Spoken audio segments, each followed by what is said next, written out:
Welcome everyone to Vested Interest. This is Shane back again. That's right. We are wrapping up another month. We're going to take a look now at 6 stocks to buy, or I'm looking to buy in April, and 2 ETFs, same 2 ETFs we've been buying every week, and we're going to continue to buy in the year of 2024. But before we get into the video, I'd like to take a moment to thank everyone who's taken the time to watch, comment, and like the videos, and a special thank you to those who subscribe to the channel. I really do appreciate it. And for those of you who may be stopping by for the first time, on this channel, we focus on dividend growth investing, buying stocks in good companies that pay growing dividends and hold them for the long term. It's not rocket science.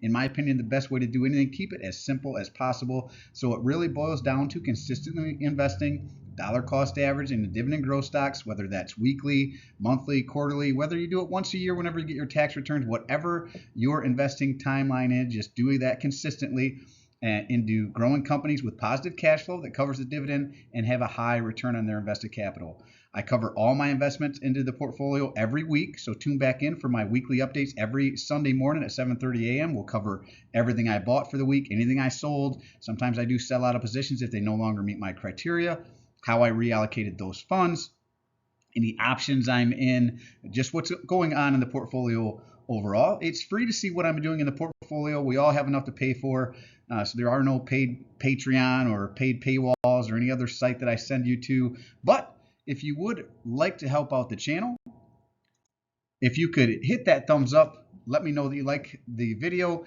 hit the subscribe button down below, join us on this journey to financial freedom, join the Vested Interest community, hit that notification bell so you're notified whenever we put out any new content. Share the video with anyone who think that might find value in the content, any dividend growth investors or other investors that you know out there. Doing all that really does help out the channel. And again, drop a comment, let me know what you think. What are you investing in as we wrap up another month? Again, closing out March, heading into April. Can't believe it's already April. Happy Good Friday to those of you who are celebrating, and happy Sunday will be Easter, so happy Easter coming up. Though if you tune back in, you'll hear me say that on Sunday morning. So again, hit that notification bell so you're notified whenever we put out any new content. Let's keep rolling here. Now, this is the Vested Interest Stock Screener. We're going to hit some of these, but this is really how I look at a company. And this, to let you know, I do a Stock Pick of the Day series for those of you who are new, Monday through Thursday, whenever the market is open. And I cover a stock that's pulled back on the day. And this is how I set up those videos. Excuse me. It's also how I look at a stock on a high level, a company stock on a high level, to see if I'm interested in investing. You can pause this and go through this at your leisure. Now to the first stock, number one of 6 that we are looking to add, and it's no surprise, Realty Income. This was on the list last month. We're going to continue to add to it as long as it's down below our cost basis, and down in the 54 range is still a buying opportunity for me. And these are all going to be prices and numbers as of the close of business on, well, this week it's Thursday because the market was not open on Good Friday, which is today, so you should already know that. But closed out Thursday at $54.10. Now, their 52-week range as low as $45.04, as high as $64.18, kind of floating in between their 52-week high and their 52-week low. Their We're not going to run through all of these numbers, but earnings per share sitting at $1.26 per share. Price to earnings is sitting at $42.94. So that is a little high, but for REITs like this, and this is a REIT out of the real estate sector, if I didn't mention that, ticker O, that is not a good metric. You should really be looking at funds from operations for this. Now, PE for most stocks is, but for REITs, it is not a great metric to look for. Forward PE is lower than that at $36.49. Does have a dividend of $3.07 per year. It is a monthly payer. It has a nice dividend yield, 5.68%. Ex-dividend date, March 28th. It is going to pay out that next dividend on the 15th of April. Right? And the beta of 0.93, so it is slightly less volatile than the overall market. Analysts call it a consensus buy. They have a price target of $62.04 with a 14.68% potential upside, at least according to them. Earnings date was February 21st, 2023, so you should check that out if you're interested. Now we're going to jump over here and look at dividend yield theory to see if this one is potentially undervalued. To do that, we go to the 5-year dividend yield average of 4.52%. We compare it to its current 5.7%, or forward is what they call it, right? But it's the same number. Where is it over here? They're calling it 5.68%. Close enough, 5.68%, 5.7, whichever number you want to use. This is from stockanalysis.com. This over here is actually from Yahoo Finance, so they're a little off on their numbers. But either way, you again use 5.68 or 5.7, and since it is higher, considerably higher than their 5-year dividend yield average, that speaks to some undervaluation. For this, the 5-year dividend yield average and the forward annual dividend yield are inversely correlated. So if it's higher than the number, that speaks to potential undervaluation. If this was under this number, that would speak to overvaluation. So realty income, at least according to dividend yield theory, is considerably undervalued right now. Payout ratio, again, I don't really pay attention to this for REITs. REITs are required by law to pay out more than 100 or more than 90%, I believe, of their payout, their free cash flow, right? So their payout ratio is elevated at 242.78%. But again, I don't really pay attention to this for REITs. You want to look at, again, funds from operations and see how they are doing there. Again, ex-dividend date was 3/28, going to pay out on the 15th. We're going to take a look at return on equity. For this one, I like 10% or better. Now, these numbers are not going to meet that. Return on equity is sitting at 2.8%. Return on invested capital, 2.85. So they are less than the 10% I typically look for. But again, for REITs, this is right in line with, if you looked at other REITs like NNN, that would be a comparable REIT to this one. You could see that the return on equity and return on invested capital are low. They are consistently investing back in, picking up more properties. In Realty Income's case, they've been picking up some additional properties recently in the entertainment and leisure space, specifically around gambling, picking up some casinos. So companies like this are always buying more real estate to lease out to companies. Now, EPS growth, I typically like 5% or better. This is sitting at 7.83%. Does not have revenue growth forecast listed. So unfortunately, we can't look at that. Let's jump over and take a look at free cash flow. Now, as dividend growth investors, at least for me, I want growing free cash flow over time, because typically if a company has growing free cash flow, they grow their dividends along with that.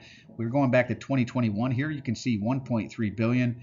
2022, big jump up to 2.5 billion. 2023, and these to-date numbers are the same, so we're just going to look at 2023, up to 2.9 million. So that is nice, steady, consistent, growing free cash flow over time. They are paying down debt. You can see here, 9.2 million, 27 million in 2022. 2023, even bigger chunk of their debt paid down. So it's nice to see them paying down their debt, though you would want to jump into the financials, which is where I pulled this from, financials of Yahoo Finance, and compare their repayment of debt to how much debt they're taking out, right? So it's fine that they're paying down debt, but here if they took out $12 million in debt and only paid down 9.2, that would be a positive actually in the debt. So compare this to the debt they are taking out. Hopefully they are paying down more of their debt than they are taking out. That's what you want to look at. Now down here, the last one we'll look at before we jump to the next one, number 2 on our list, is my position in Realty Income currently. Again, this is as of the close of business on Thursday, whenever the market closed. I have 232.665 shares. So I'm going to continue to build this out. My cost basis is $58.53. So as you can see, it is below my cost basis at $54.10. Look like actually in the after hours there on March 28th, it actually was up a little bit more.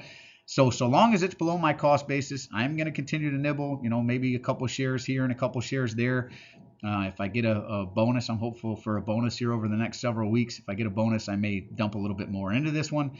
But as long as it's under my cost basis, I'm going to continue to add. I am down slightly, $1,035.61 or 7.57%. Don't care about that really. And that's why I'm adding to bring down that cost basis. And then potentially, whenever this one starts to run up, which it has, it was down in the 52 range for about the last month. So it's up a couple bucks here over the last week or so.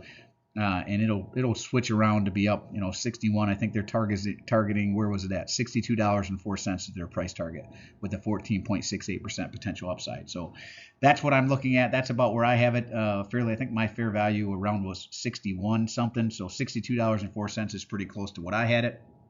So again, at $54.10 or $54.13, I consider this one undervalued, and I'm going to continue to add to it. Let's jump to number 2. Over to number 2, we're going to look at Comcast, ticker CMCSA. This is out of the communications sector. Closed out the day at $43.35. Again, another one looks like in the after hours up just slightly, another penny there at $43.36. We'll run through it here from left to right. Earnings per share sitting at $3.71. Price to earnings is $11.68. So low PE ratio on this one. Forward PE even lower at 9.90. Dividend is $1.24 on the year. They are a quarterly payer, so divide that by 4. Nice dividend yield of 2.86%. Ex-dividend date of April 2nd. Their payout is going to be on the 24th. So next week is their ex-dividend date. You want to buy this one on the 1st of April. So that would be Monday to be in line for this 24th payout, right? So I'll probably jump in the market Monday and pick up another 10 shares. I've been buying this in 10-share tranches. I think I have around 58 shares now. I'm trying to get it to 100 shares. So I'll probably jump in and buy 10 more shares to get that dividend payout on the 24th up to the 68 shares instead of 58. But we'll see. It may jump way up on Monday and I decide not to buy. 52-week range as low as $36.39, as high as $47.46. So it is a little bit leaning towards its 52-week high here. A beta of 0.98, so another one that's just under the volatility, the overall volatility of the market. 1 being the market, anything over 1 being more volatile, anything under 1 being less volatile. So this one is slightly less volatile than the overall market. Now, they call it a consensus buy here, according to the analysts from stockanalysis.com. They have a price target of $49.77 with 14.81% upside potentially. Earnings date is April 25th, so that's coming up this month. So tune in for that if you are interested in earnings calls. Now we're going to look at dividend yield theory again to see if this one is potentially undervalued. To do that, we look at the 5-year dividend yield average, 2.24%. We compare it to its forward, 2.86%, or current, same number, 2.86%. And since it is higher, again, this speaks to undervaluation, at least according to dividend yield theory, right? Not quite as undervalued as we saw with the realty income on the previous slide, but still, at least according to dividend yield theory, undervalued. Payout ratio, I didn't cover that, or I did cover that on but it was way high. This one is really low, 31.27%. I like under 75%, right? So 31.27%, this gives them a lot of runway to increase that dividend over time, which is what they are doing. Now we're going to look at return on equity. I like 10% or better for return on equity and return on invested capital. Return on equity on this one sitting at 18.50, beats the metric I'm looking for there. Return on invested capital at 9.61%, a little low on this one, but not egregiously so. That's close enough to 10% for me. Now, EPS growth, again, I typically like 5% or better. This is sitting at 13.45%, forecasted over the next 5 years. Really like that. Revenue growth is a little low at 2.21%, but it is forecasted to grow, so I like that as well. Again, we're going to look at free cash flow because typically if a company has growing free cash flow, they have growing dividends. So going back to 2020, we see $13.1 billion. Jump up to 2021, $17 billion. Now a bit of a drop down here in 2022 to $12.6 billion. 2023, back on the growth at $12.9 billion. But let's take a look at this repurchase of capital stock, because that's another thing companies can do with free cash flow. Let's go into that for just a second. There's a few things that companies can do with free cash flow. They can pay down debt. They can reinvest back into the company. They can make acquisitions, so buy out another company. Or they can pay dividends, right? And one other thing that they can do is repurchase stock. So those are the things that companies do with their free cash flow. In this instance, you see in 2020, they were repurchased capital stocks. They are buying back their shares of 534,000. In 2021, they jumped that up to 4.6 million, right? So big jump up in free cash flow, and they continued that. In 2022, they jumped it up to 13.3 million. So a lot of this decline, what you think is a decline in free cash flow from 2021 to 2022, can be accounted for in their repurchase of capital stock. They repurchased much more of their shares in 2022 than they did in 2021. Now they backed off a little bit in 2023 down to 11.2, but still overall from 2021 to 2023, I'm seeing growing free cash flow with a lot of that, what looks like a decrease, accounted for in the repurchase of their own shares. So I like that they are repurchasing their own shares. That means you and I as shareholders own more of the company as they buy back the stock. It takes stocks out of the market and we become more of a share. Even if you don't buy any more shares, you're more of a shareholder. So quick one before we go to number 3. Again, Comcast, ticker CMCSA, out of the communications sector. I own 58 shares. That's what I was talking about there. I'll probably, to try to beat this ex-dividend date of April 2nd, buy another 10 shares, get this up to 68, get my dividends paid out on 68 instead of 58 shares, since I'm going to buy this anyway. I'm trying to get this to 100 shares, so I'm going to buy this anyway. I am up slightly, 1.72%. My cost basis, $42.62. Currently above that, sitting at $43.35. So I'm hopeful that it doesn't really run up. I want it to stay in the under $44, under $45 range. I'd love it to drop down below 40 even, and bring this cost basis down while I'm building out this position. But the market is really running up right now, so it is what it is. I'm going to run this up to 100 shares and then probably back off this one a little bit. Now, number 3 on the list, another one that I'm trying to get up to 100 shares, is American Waterworks Company, ticker AWK. This one is out of the utility sector. Earnings per share, $4.90. PE ratio at $24.94 per share. Forward PE a little lower than that at $23.05. Dividend is $2.83. They are quarterly payers, so divide that by 4. Nice starting dividend yield of 2.32%. Ex-dividend date was February 7th. They paid out on March 1st, so you would be in line for the next dividend, though you're going to have to wait a few months to get that one if you were to buy them now.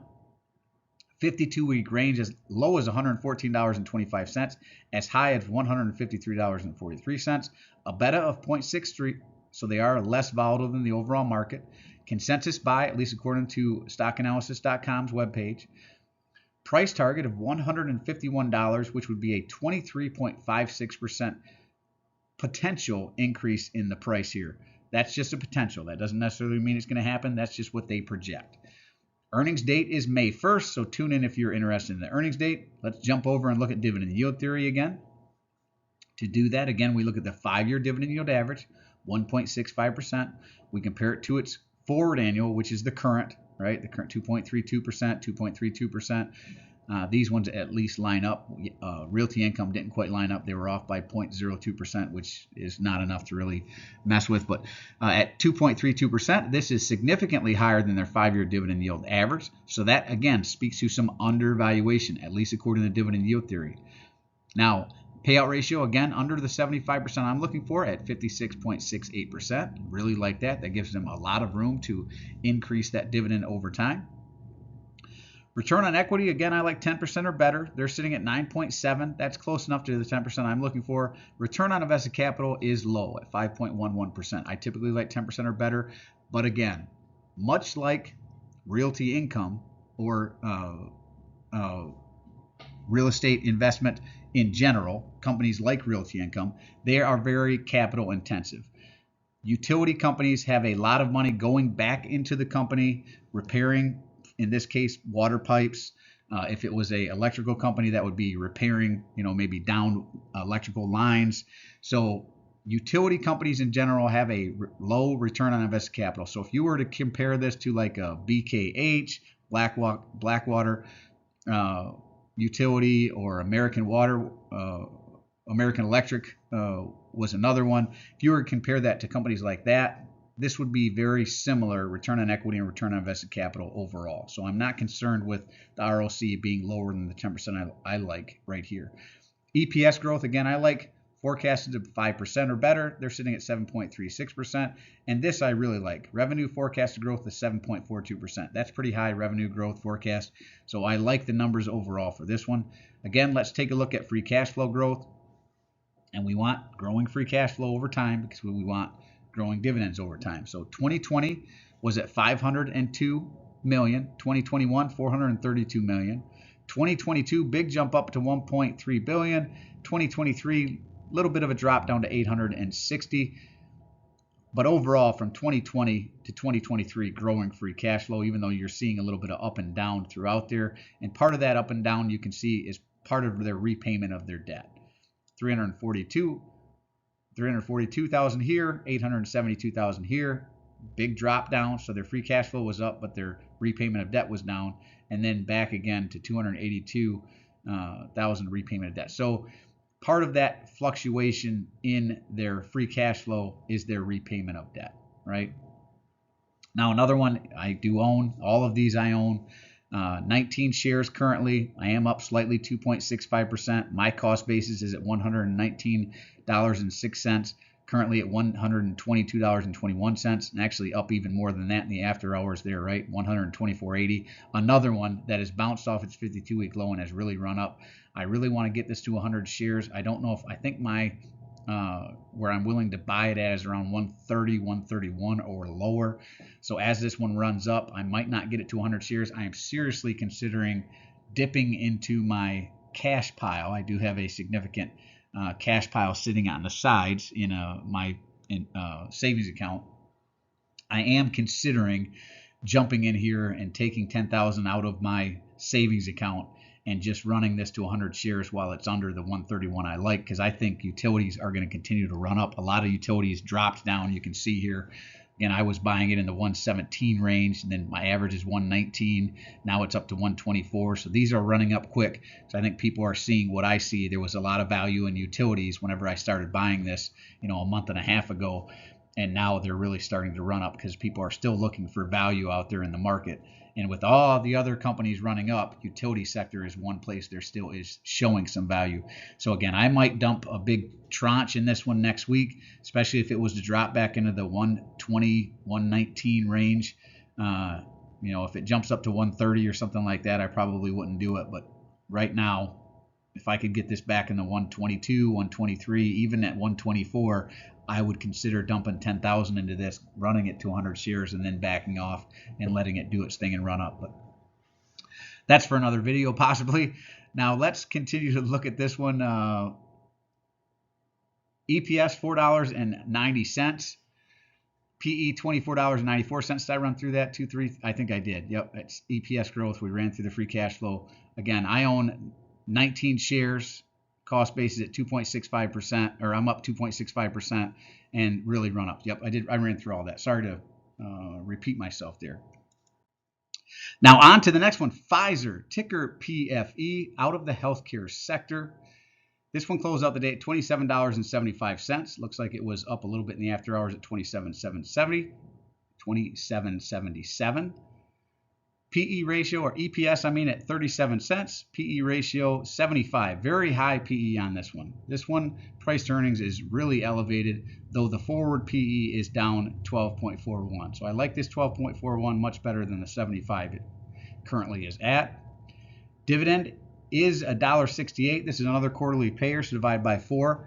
Very high dividend yield on this one, 6.05%, and that is because it has really pulled back, right? This one, you'll see down below, my cost basis is in the $30 range. I was buying this in the mid-30s, so it has really pulled back here. That's why the dividend yield is so elevated. Ex-dividend date, January 25th. They did pay out March 1st, so you would be in line for the next dividend, though you'll have to wait a little bit to get it. 52-week range, $25.61 for the low, $42.22 for the high. They are closer to their 52-week low. This is one that recently hit its 52-week low. So it's just bouncing off its 52-week low right now. May not, stay back there. May come back down to this 25.61. Beta of 0.56, so less volatile than the overall market. Analysts called a consensus buy. They have a price target of $36.88. That would be a 32.9% increase from where it currently sits. So they see very high potential upside on this one. Earnings date is May 1st, so another one. Tune in May if you're looking for that earnings. Let's jump over and look at dividend yield theory. 5-year dividend yield average, 3.97, currently 6.05. So according to dividend yield theory, this one is considerably undervalued, right? That's probably why they're estimating a $36.88 price target with a 32% upside. Just considerably undervalued, at least according to dividend yield theory. Now, this is concerning. Payout ratio of 443.224%, or 24%. Really want to watch this over the next several quarters. I will say, knowing as much as I do about Pfizer, they have made some recent acquisitions. So they've taken a lot of free cash flow and bought out other businesses. They've bought into other companies with drugs already in the approval phases. So they are counting on a lot of these drugs being approved and then the revenue from those drugs once they're approved. So they have taken, again, a considerable amount of their free cash flow and bought out that's what we call making an acquisition. They bought out other companies and brought them under their umbrella. Now, those companies that they bought, they do not have a lot of drugs that they actually make. They have a lot of drugs in the trial phases, some of them very close to approval. So they are counting on those approvals and the free cash flow and revenue from those approvals. So this is something to watch over the next several quarters, because if those drugs do not get approved, then there may be something to worry about, because then they've bought companies that don't look like they'll have a lot of revenue, future revenue returning back into the company, and that would be a problem. So that also impacts their return on equity and return on invested capital. Typically, again, I like 10% or better. Return on equity here sitting at 2.20%, very low, way under what I'm looking for. The only reason I'm willing to accept this for now, and this would need to change over the next several quarters, let's say give it a year. I'm going to give it 3 to 4 quarters at least for this to turn around, for them to start seeing some revenue from those acquisitions. Same thing with return on invested capital, 1.39%. So very low numbers on this, but I know that they took a significant amount of capital, a significant amount of free cash flow and cash, and made a bunch of acquisitions. I think it's 3 or 4 companies overall over the last year or so that they've made acquisitions on. So we'll see how it shakes out over the next year or so, but these numbers are something to watch. The payout ratio, extremely high, extremely elevated.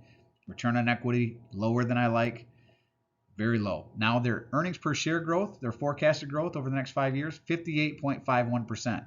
And the reason that is so high is because they are projecting a lot of those companies that they made acquisitions on, those drugs that are in the pipeline, starting to be approved, and then revenue coming in from those drugs. Revenue forecasted growth at 2.28%. Now let's look at free cash flow growth. Again, we want growing free cash flow over time, and this one is not going to look good. 2020, you saw 12.1 billion. 2021 up to 29 billion. 2022 to 26, though they did repurchase a big tranche of their own shares, so that's part of the reason the drop from 2021 to 2022. Now here's where the number looks really bad. 4.7 billion. Looks like a huge drop from 2022. They took a buttload of free cash flow here in 2023 and made a bunch of acquisitions. So they bought out, I think it's 3 or 4 different companies with drugs in their approval pipeline that they are counting on being approved, and then revenue from those drugs being approved. So we will see how that gamble pays off. It has to pay off. Otherwise, they're in big trouble, and this dividend is potentially on the chopping block, right? Now, I do own 274.371 shares, so this is not one I'm going to be going heavy in, right? I might add another 10, 15 to 20 shares over the next month or two, but it is not one I'm looking to get heavy in, but I would like to bring down my cost basis a little bit more. And while it is under my cost basis, significantly so in the $27, even $28, $29 range, my cost basis being $31.42, I don't mind nibbling on this and bringing this cost basis down. I am down 11.68%, or $1,010.07. So again, this is just the only reason I'm adding to this one, not because I don't have a significant position, but because I want to bring down my cost basis while I think it's cheap. And they think it's cheap too. Again, anytime you see a potential 32% return, that's the analysts that are looking at this thinking that potentially this one is undervalued, and significantly so. We'll see how that shakes out, but this is one I'm going to at least nibble on another 10 to 20 shares here over the next month, 2 months, while it's under my cost basis. Now, this is one of the last two. This is number 5. We'll go into this one and then one more, and then we'll get into the ETFs. But this one I am not looking to add a significant amount to, because this one is actually over my cost basis. We'll see that here in a minute. But I would like to nibble on this one. I have not added to this position in a long time, and even if I added a few shares this month, it would not bring it up where my price target is as far as my cost basis. We'll see that down below, but we'll run through it. We are talking about the Procter & Gamble Company, ticker PG, out of the consumer staple sector. Earnings per share sitting at $5.97 per share. PE ratio at $27.18 per share. Forward projected $23.53. I like that this is much lower than the current. Dividend yield is 2.32% with a $3.76 payout annually. Divide by 4 because they are a quarterly payer. Ex-dividend date was January 18th. They paid out on February 15th. So another one that you'd be in line for the next dividend, but you'll have to wait another couple more months. 52-week range as low as $141.45, as high as $163.13. So they are right up against their 52-week high. And I am hoping that over the next month they actually come down a little bit, right? But it is one I'm probably going to nibble on, maybe one share over the next couple of weeks, or at least a couple shares over the next month here. And I'm really hoping that this comes back down into the 150s, hopefully the 140s really, but 150 range to be able to add. A beta of 0.43, so they are less volatile than the overall market. Now, they do call it a consensus buy according to the analysts. They have a target of $168.89, which is pretty close to now, with a 4.09% upside. Earnings date, April 19th, so coming up this month over the next couple of weeks. So tune in for that if you're interested. Now let's look at dividend yield theory here. 2.43%, their 5-year dividend yield average. Their forward is 2.32. So this one, according to dividend yield theory, is potentially overvalued, right? This is just the opposite of what we saw on the other ones. This one is potentially overvalued. So again, I'm hoping that it pulls back into the 150 range to be able to nibble and add a little bit here. We'll see what it does. Even if it doesn't, if it stays in the 160s, I'll probably just add maybe 1 or 2 shares this month, maybe 3 or 4, depending. If it pulls back in the 150s, maybe 3 or 4, but it's not one I'm looking to go in too heavy, but it is one that I'm really hoping pulls back and looking to add here.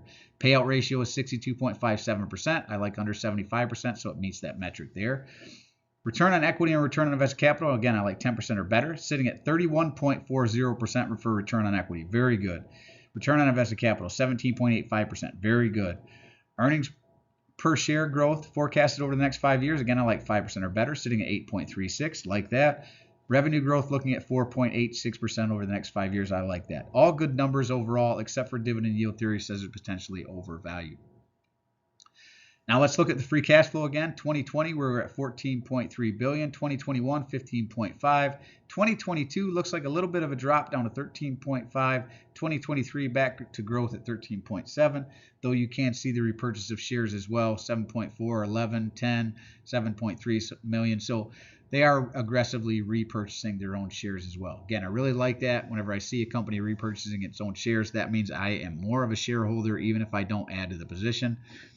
And here, again, another one in my portfolio. I currently own 33.908 shares. My cost basis is $140.16. So that is part of the reason I want to nibble. If I add here, even if it doesn't pull back into the 150s, it will be a nibble. It will increase my cost basis a little bit, but it will not bring it up so much that I'm, at $162, right? My fair value on this one is in the 150 range. So this is fine if I add a little bit here. I am up 15.76%. So I wouldn't mind adding, like I said, 3, 4, even 6 shares. If this was to pull back into the 150 range, I would probably add a little bit more. If it stays in the 160s, I'm just going to nibble. Maybe 1 share every other week or something like that. Not when I'm looking to go into heavy unless it pulls back here. If it was to pull back into the 140 range, I would probably look to add a couple of shares a week, but I don't know that that's going to happen. But a Procter & Gamble is another one I'm looking to add to over the next month, especially if it pulls back. Now, number 6 on our list, Johnson & Johnson, ticker J&J, out of the healthcare sector. Close out at $158.19. Another one that was up in the after hours at $158.40. EPS sitting at $13.72 per share. Very good. PE at 11.53. This is very low, especially for Johnson & Johnson. Forward PE is a little higher at 14.71. Now, this also recently had a spinoff, a Cavenagh. We'll talk about that here in a little bit. Dividend, $4.76 per share on the year. This is a quarterly payer, so divide by 4. Nice dividend yield of 3.01%. Ex-dividend date was February 16th. They paid out on March 5th. 52-week range as low as $144.95. As high as $175.97. So they are closer to their 52-week low than their 52-week high. A beta of 0.53, so less volatile than the overall market. Analysts call to buy. They have a price target of $166.92 with a 5.52% potential upside. Earnings date was January 24th, so they should have another one coming up here later in the year.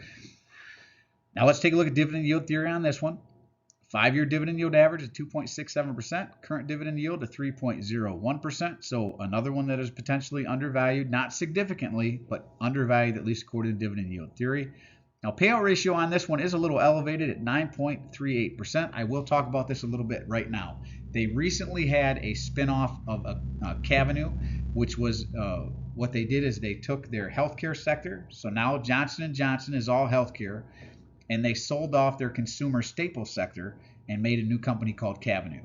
So this payout ratio, when they did that, did shoot up a little bit, and that's because they no longer have the revenue and earnings from the Cavenue positions, right? Those are off in a separate company now.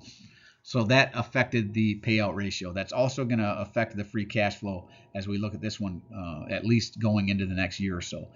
2020 free cash, let's run through here. Return on equity, again, I like 10% or better. For return on equity and return on invested capital, return on equity 49.20%, return on invested capital at 20.6%. So both very high, both very good numbers. I don't know how much that spinoff is going to impact these numbers going forward, but we'll have to look at that. EPS growth is forecasted to be negative 1.57%. I believe that is partly due to that spinoff. As they readjust this company, they're not expecting a lot of earnings per share growth, but they are expecting revenue growth to continue at 3.44%. Now, free cash flow. Let's take a look at this. 2020, we're at $20.1 billion. 2021 down to 19.7, 2022 down to 17, 2023 back to growth at 17.7.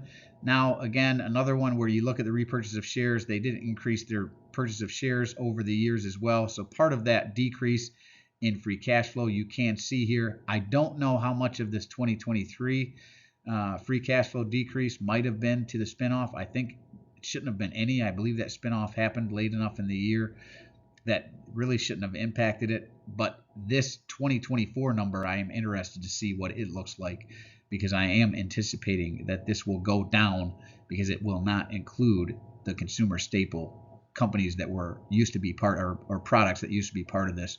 That Cavenue spinoff should impact this year. So I'm interested to see what 2024 numbers look like. Johnson & Johnson is the largest position in my portfolio. I currently have 110.288 shares. I am down slightly, right? My cost basis is $161.25. So another one that I don't mind nibbling on while it's under my cost basis. But much like Procter & Gamble, I am not looking to add a significant amount to this. I would really like it to drop down to the 155 range. I didn't add any this week. I was at 155 last week.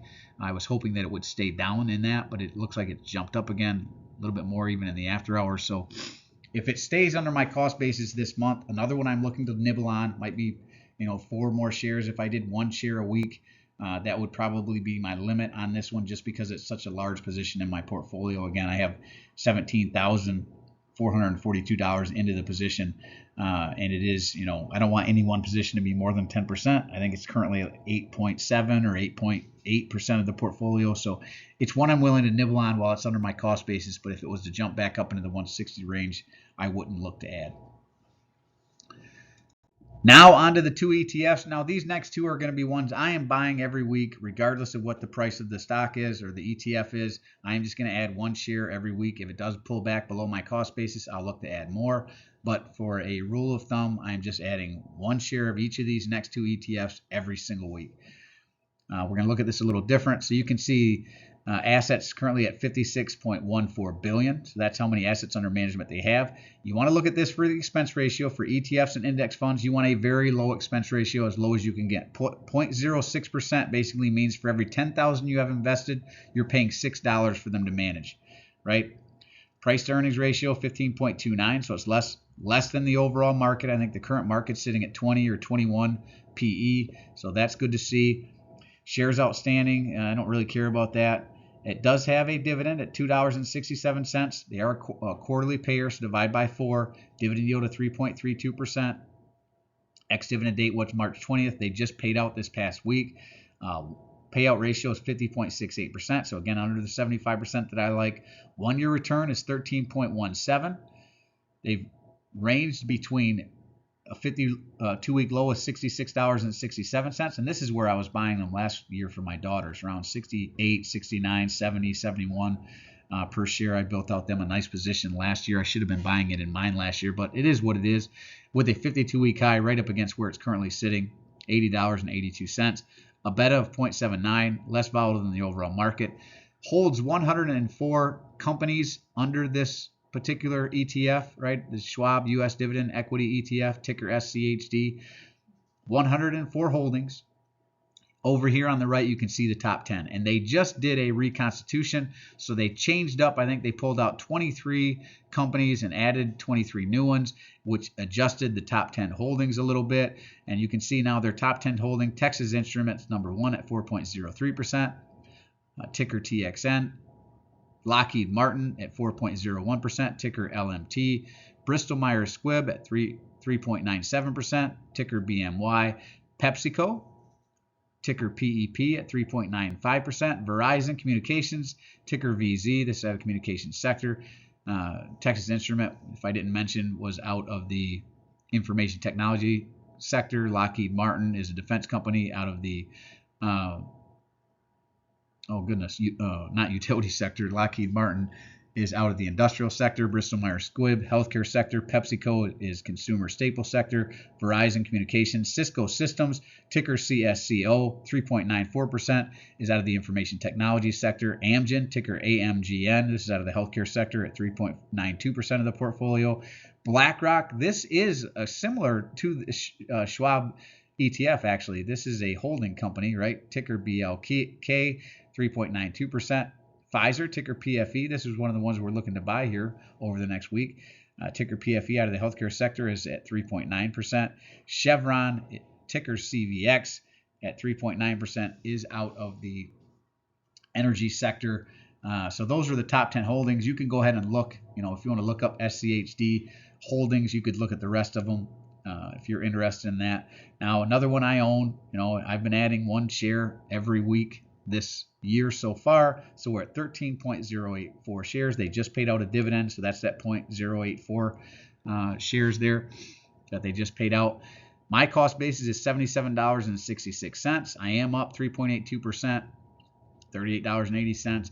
Now again, if this was to drop below my cost basis of $77.60, I might look to add up more than just 1 share per week. But this is one I'm going to add at least 1 share every week, regardless of what the price is. And last but certainly not least, Vanguard Total Stock Market ETF, ticker VTI, and that's exactly what it is. It is all of the companies in the United States stock market. Again, you can see assets under management, $389.09 billion, so it is quite a bit larger than SCHD. Expense ratio is lower, though, at 0.03, so that means out of every $10,000 you have invested, you're paying $3 for them to manage, right? PE ratio, this is what the PE of the overall market is, 24.44%. So again, SCHD down in the 15 range is much lower than this. Shares outstanding 1.49, dividend $3.54. That's divide by 4 because it pays out 4 times a year. They do pay out quarterly. Dividend yield is much lower than SCHD at 1.36%. The market is really, in my opinion, overpriced right now, but I'm just going to continue to add, and when it pulls back, it pulls back. None of us know when that's going to happen. Ex-dividend date, March 22nd, another one that paid out this past week. Payout ratio of 33.26, so low payout ratio, a lot of room to increase that. 1-year return, 31.83%. So if you were buying this a year ago, kudos to you. You have a very, very nice return. 52-week range as low as $200.12, as high as $261.07. You can see here, right, it jumped up. That's not quite the peak, but it was definitely in the 260 range and closed out the week at 259. Maybe that's the start of it rebounding or turning back around and going lower again. We'll see. A beta of 1.02%, so just slightly more volatile than the overall market, which is funny because it is the market. And this one has 3,733 holdings, right? A ton of holdings. This is just every stock, whether it's a small cap, mid cap, large cap, it's all the stocks in the overall stock market. Same thing here. We're going to go over the top 10 holdings here. Microsoft is number 1, makes up 6.22% of the overall portfolio, ticker MSFT. This is out of the information technology sector. Apple, number 2 at 5.4%, ticker AAPL, another one out of the information technology sector. NVIDIA, ticker NVDA, 3.75% of the portfolio. And another one out of the information technology sector, Amazon, ticker AMZN. I believe this is actually out of the consumer discretionary sector at 3.33%. Meta, another tech company, ticker META, out of the information technology sector at 2.20%. Google, information technology again, ticker GOOGL. At Alphabet at 1.66%. Berkshire Hathaway, and this is their B shares. So BRKB. This is Berkshire Hathaway. This is a holding company. This is Warren Buffett's company. He has a bunch of companies under there. He actually has a huge position in Apple, Bank of America, quite a few other holdings under his umbrella. If you're interested in that, go check out Berkshire Hathaway, and you can look up their 13Fs, and you'll see all of their different holdings in their portfolio. Alphabet, again, ticker GOOG. You can see here, these are their A and B shares, right? I think this is their A shares, this is their B shares. That's why this is GOOGL. This is GOOG, right? 1.38%, but another information technology company. So very heavy in information technology. Eli Lilly, ticker LLY. This is out of the healthcare sector at 1.3%. And number 10, Broadcom, ticker AVGO, another information technology company at 1.17%. And these are market cap weighted, right? So what that means is basically Microsoft is the largest company in the overall market, 6%, and then they're equally weighted to where they should be according to their market caps. And another one, I've just been buying one per week, 13.039. So that 0.039 is the recent dividend paid out. That's my first dividend in this one. My cost basis, $248.28. So if it was to drop down below my cost basis at $248, I would look to add more. I am currently up 4.68% or $151.56. So those are the 6 stocks I'm looking to add and the 2 ETFs that are just going to be weekly buys. Now, as a bonus, here's a few others that Pfizer shouldn't have been in there. That's on the one we're looking to buy. But Starbucks is another one that I think is showing a lot of value right now. I would love to drop in the 80s range. I would probably swap out my Kraft Heinz position and roll it into this. Gilead, and this is out of the consumer discretionary sector. Gilead is another healthcare stock here. I think it's showing a lot of value, real close to its 52-week low. American States Water Company, utility company here, another one close to its 52-week low. Vale is a mining company on the materials sector. Really like this one right now. I've been adding to this one here over the last several weeks. They just paid out a huge or a dividend as well and bought a bunch of shares for me also. So that's out of the material sector. That's close to its 52-week low. And Enbridge out of the energy sector is another one I think still looks attractive. Ticker EMB. This is ticker VALE. Think American States Waterworks is ticker AWR. Gilead is ticker GILD. Starbucks, I believe, is ticker SBUX. So these are 1, 2, 3, 4, 5 more I think are showing value. Again, Pfizer was in the one we're looking to buy for the month anyway, so I'm not going to cover that. But that is it. Hopefully I didn't get too long-winded and you stuck with me to the end. Really do appreciate your time, especially on a Good Friday. Again, I hope you're having a great Good Friday. Hope you have a great Easter. And as always, appreciate you stopping by. And if you haven't done so already, don't forget to show me some love. Hit that thumbs up. Ring the notification bell. Most importantly, subscribe to the channel. Drop a comment down below. What are you looking to add to your portfolio or just continue to add to your existing positions in the month of April as we wrap up March and head into a new month? I do personally read and respond to the comments. I'm always interested to read your questions, opinions, or suggestions for future topics. So if you have a company you'd like me to cover in the Stock Pick of the Day series, go ahead and drop it down below. And this is Shane signing off, wishing peace and prosperity to you and yours. And remember, financial security comes with OTK vested interest. Hey, really hope you have a great weekend and you're enjoying hopefully you're on vacation and enjoying your time off on this holiday weekend. Happy Easter to all of you out there. We'll see you in the next one. I'm not a financial advisor. Nothing in this presentation should be considered financial advice. I'm only sharing my opinion and investing during educational and entertainment purposes. Investing involves risk. You can't lose money and should never invest any amount you're comfortable losing. Always do your own research. Invest based on your situation, circumstances, and selected criteria, or seek the advice and counsel of a certified financial advisor.